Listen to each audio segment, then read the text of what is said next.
తెలంగాణ కాంగ్రెస్ పార్టీని నమ్మి ఓటేస్తే బుల్డోజర్లు రాజ్యమెలుతున్నాయని పలువురు అసహనం వ్యక్తం చేశారు. పెద్దపల్లి జిల్లా గోదావరిఖనిలో పట్టణ పూర్వ వైభవం పేర పేదల ఇళ్లు కూలగొడుతున్నారని బాధితులు లబోదిబోమంటున్నారు.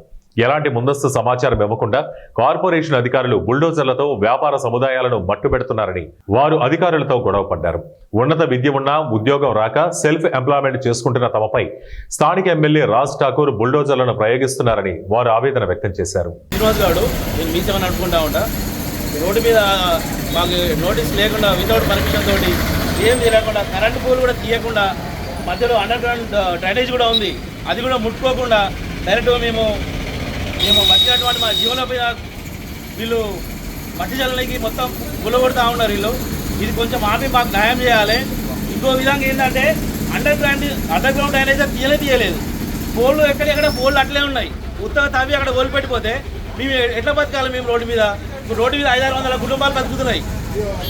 నేను డబుల్ పీజీ చదువుకున్నాను. నేను MA economics, MA psychology, BLLB చదువుకున్నది. నాకు ఎంప్లాయ్మెంట్ లేక ఒక రూమ్ తీసుకొని మీ సేవ పెట్టుకొని ఆన్లైన్లో నడుచుకుంటే ఈవినింగ్ ఒక స్నాక్స్ పెట్టుకొని బతుకుతున్నా. ఇప్పుడు అది కూడా గొలవడుతున్నా. నేను ఎక్కడ బతకాలి, ఎట్లా బతకాలి నేను అంటే ఇవన్నీ తెలియదక్క పనులు కాదా?